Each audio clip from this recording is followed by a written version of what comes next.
मित्रों जैसे बहुत स्वागत है आपका हिंदू जीवन ज्ञान चैनल में। और आज हम लोग बात करेंगे बालाजी सरकार की। मित्रों सबसे पहले आपको बताता हूं कि बालाजी सरकार को बालाजी क्यों कहते हैं। मित्रों तीन बालाजी इनफैक्ट हैं।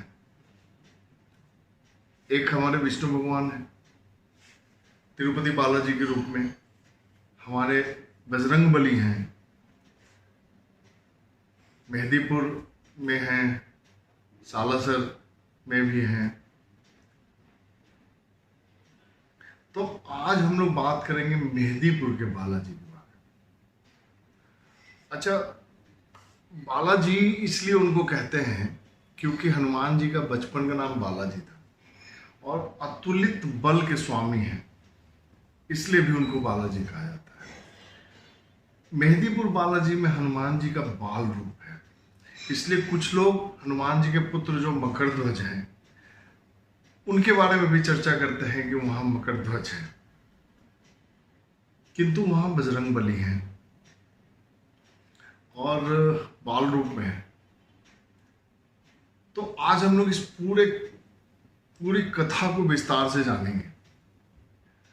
और इस कथा में जाने से पहले सबसे पहली बात मैं ये कहना चाहता हूं कि हनुमान जी को सिंदूर बहुत प्रिय है। एक बार उन्होंने सीता जी को सिंदूर लगाते देखा था, तो उन्होंने पूछा, माँ ये क्या लगा रही हो?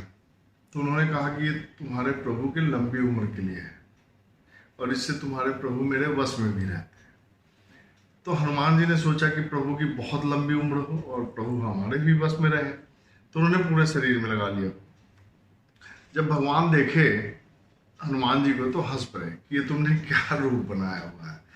तो हनुमान जी कहते हैं कि प्रभु इससे आपकी आयु बहुत लंबी हो जाएगी। तो इस तरह मित्रों भगवान राम का आशीर्वाद मिला और सिंदूर हनुमान जी को चढ़ाया जाने लगा। महिलाएं सिंदूर न चढ़ाएं, अगर पुरुष चढ़ाते हैं तो प्रसाद स्वरूप अपनी पत्नी को ला कर दें। अच्छा, यहाँ पे एक बात और कहना चाहता हूँ कि स्त्रियां जो हैं बीच में मांग निकाल कर सिंदूर लगाएं, उनका सिंदूर दिखना चाहिए, इससे उनके पति की आयु लंबी होती है। जो स्त्रियां बालों से सिंदूर को छिपाती हैं उनके पति को समाज में छिपना पड़ता है, यह ध्यान रखिएगा। तो आइए बालाजी पे चलते हैं। और यह वीडियो जो है हमारे दो प्रिय जजमान त्रिलोकी राय और उमेश जी को समर्पित है, जो लोग अभी अभी बालाजी का दर्शन करके लौटे हैं। तो मित्रों बात 1000 साल पुरानी है। एक बाबा थे, लोग उनको घंटा वाले बाबा कहते थे, कुछ लोग उनको गोसाई जी भी कहते थे। तो एक रात वो जब घोर निद्रा में थे तो उन्होंने स्वप्न देखा और स्वप्न में ही उठकर वो चल पड़े बहुत ही बीहड़ जंगलों की तरफ। सिर्फ जंगल ही जंगल थे वहां, पेड़ ही पेड़ था, बहुत बीहड़, बहुत डरावना।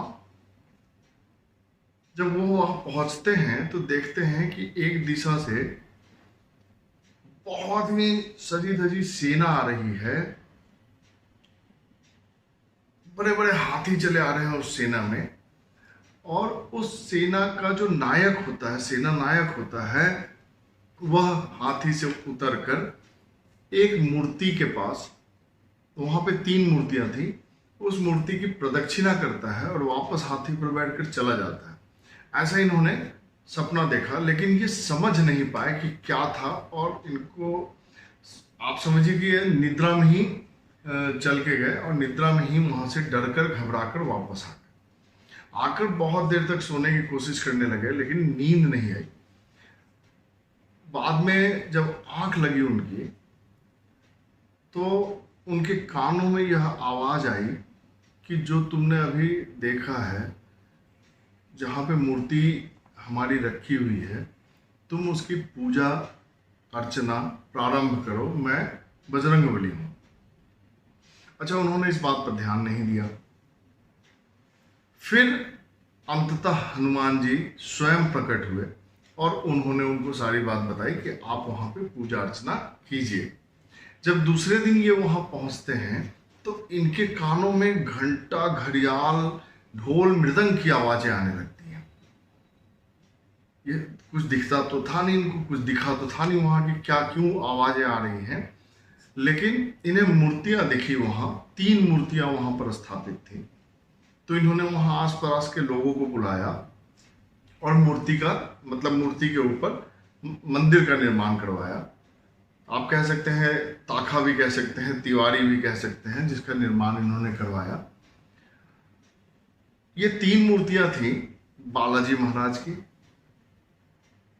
दूसरी मूर्ति जो थी वो काल भैरव जी की थी, और तीसरी मूर्ति जो थी वो प्रेतराज सरकार की थी। तो इस तरह तीनों मूर्तियों का स्थापना इन्होंने किया वहां पे। उसके बाद मित्रों, जब वहां स्थापना हो गया तो प्रतिदिन पूजा अर्चना होने लगी। घंटा वाले बाबा ने ही पूजा अर्चना शुरू की। मित्रों, आपको जानकर आश्चर्य होगा कि मुस्लिम काल में इस प्रतिमा को तोड़ने का बहुत प्रयास हुआ। यह प्रतिमा हनुमान जी की स्वयंभू प्रतिमा थी, बाल रूप में। किसी ने इसका निर्माण नहीं किया था, लेकिन मुस्लिम शासन काल में बहुत सारे शासकों ने इसको तोड़ने का प्रयास किया, परंतु वे असफल रहे। किसी एक शासक ने, उसका नाम इतिहास में नाम नहीं मिलता, जिसने खुदाई करवाई बालाजी सरकार की मूर्ति की, और जितना खोदता गया मूर्ति उतनी ही गहरी मिलती चली गई। अंततः उसने थककर मूर्ति को छेड़ना बंद कर दिया। 1910 में 1910 में बालाजी सरकार ने अपना चोला स्वयं उतारा, और उनके भक्तों ने सोचा कि इस चोले को गंगा जी में विसर्जन कर दें।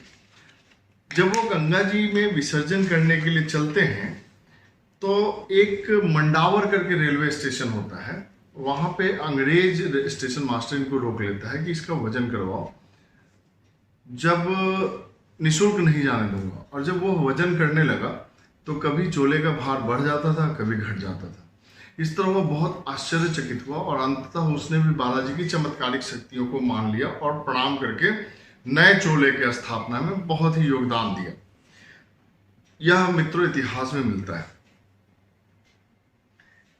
अब मैं आपको यहाँ पे यह बताता हूं कि ये जो 3 मूर्तियां वहां स्थापित हैं, उसमें एक मूर्ति तो श्री बालाजी सरकार की है। बालाजी सरकार को लड्डू का भोग लगता है। मित्रों, बालाजी सरकार के दंडाधिकारी के रूप में श्री प्रेतराज सरकार है। आप देखेंगे कभी कि 2 लड्डू जैसे ही प्रसाद में खिलाया जाता है, जिसको भी भूत प्रेत की व्याधि रहती है, 2 लड्डू खिलाया जाता है, वह स्वतः ही वहां दीवारों पे सर मारने लगता है, क्योंकि अंदर जो प्रेतात्मा छिपी है उसे बहुत कष्ट होने लगता है, पीड़ा होने लगती है, वो छटपटाने लगता है। यह दृश्य आपको वहां आम देखने को मिल जाएगा। तो ये प्रेतराज सरकार की बात होगी। प्रेतराज सरकार जो है वो हमारे बालाजी सरकार के दंडाधिकारी हैं, सहायक देवता माने जाते हैं, श्रद्धा और भावना के देवता हैं। इनके विग्रह पर भी चोला चढ़ाया जाता है। मित्रों, इनको चावल का प्रसाद भोग लगाया जाता है। तीसरे जो कोतवाल के रूप में, कप्तान के रूप में हमारे श्री भैरव देवता जी हैं। ये शिव अवतार हैं, चतुर्भुजी हैं। चमेली के तेल में सिंदूर घोल के इनको चढ़ाया जाता है। इन्हें उड़द की दाल का बड़ा और खीर बहुत पसंद है, यह उनको भोग लगाया जाता है। मित्रों, जब आप गौर से देखेंगे तो बालाजी सरकार की जो मूर्ति है, उनकी छाती में बाईं तरफ एक छोटा सा छेद है, जिससे पानी रिसता रहता है, और वह पानी टैंक में गिरता है, जो भक्तों को वितरित किया जाता है। कभी आप जाके इस चमत्कार को वहां देखिएगा, आपको अच्छा लगेगा। तो मित्रों, यह तो कथा थी कि बालाजी प्रकट कैसे हुए, बालाजी का मंदिर कैसे बना, उन्हें भोग स्वरूप हम क्या चढ़ाते हैं। अब बात करते हैं कि जब भी बालाजी के मंदिर जाते हैं तो हमें क्या करना चाहिए और क्या नहीं करना चाहिए। सबसे पहले तो यदि आपको बालाजी का मंदिर जाना है तो 1 सप्ताह पहले से आपको मांस, अंडा, प्याज लहसुन, शराब सब छोड़ना होगा, ब्रह्मचर्य का पालन करना होगा। फिर आप बालाजी सरकार के दरबार में प्रवेश कर सकते हैं और वहां से लौट के आने के बाद 45 दिनों तक, अगर हमेशा के लिए छोड़ दीजिए तो अच्छा है, अंडा, मांस, शराब, प्याज, लहसुन हमेशा के लिए छोड़ दीजिए तो अच्छा है। अगर नहीं छोड़ पाते हैं तो 45 दिनों तक आपको बिल्कुल ही छोड़ना पड़ेगा और ब्रह्मचर्य का पालन करना पड़ेगा। तो आपको बालाजी की पूर्ण कृपा मिलेगी अथवा अनिष्ट होने की आशंका बनी रहती है। अच्छा, जब आप मंदिर प्रांगण में हो तब आप क्या करें? मंदिर प्रांगण में जब आप हो, जो प्रसाद आपने चढ़ाया है उसे मंदिर प्रांगण में ही खाकर खत्म कर दें। कभी घर लाने की चेष्टा ना करें। दूसरी बात, मंदिर प्रांगण में ना आप किसी से प्रसाद लें ना किसी को प्रसाद दें। इसके अलावा मित्रों, जब आप मंदिर में दर्शन करके निकलते हैं तो पीछे मुड़कर मत देखिए, सीधा आगे बढ़ते चले जाइए। आप मंदिर प्रांगण में किसी से बात नहीं करेंगे, किसी को छुएंगे नहीं, यदि आप बालाजी सरकार की पूर्ण कृपा पाना चाहते हैं और अनिष्ट से बचना चाहते हैं। कुछ भी घर नहीं ले जाएंगे बालाजी मंदिर से। यदि आप उस गांव से निकल रहे हैं तो सब कुछ वहीं छोड़ देंगे, पानी का बोतल तक छोड़ देंगे। पानी का बोतल भी आप कैरी नहीं कर सकते, उस गांव से आप कुछ भी नहीं ले जा सकते। तो ये आपको मंदिर प्रांगण में करने योग्य चीजें जो हमने बताई। मतलब सार यह है कि धर्म के विरुद्ध कोई आचरण आपको नहीं करना है। तो इस तरह आपको बालाजी की पूर्ण कृपा प्राप्त होगी। यह था मित्रों बालाजी के प्राकट्य, बालाजी के पूजन, बालाजी का प्रसाद कैसे खाएं, बालाजी मंदिर में जाने से पहले क्या करें, आने के बाद क्या करें, मंदिर में रहने के दरमियान क्या करें, ये सारी बातें आपको बताई। हनुमान जी को सिंदूर का चोला बहुत पसंद है, हनुमान जी को सिंदूर का चोला चढ़ाइए, बहुत जल्दी प्रसन्न होंगे।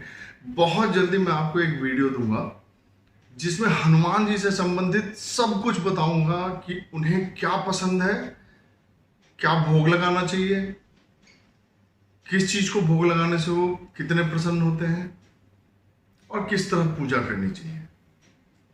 तो मित्रों, आशा करता हूं यह वीडियो आपको अच्छा लगेगा। जय श्री राम।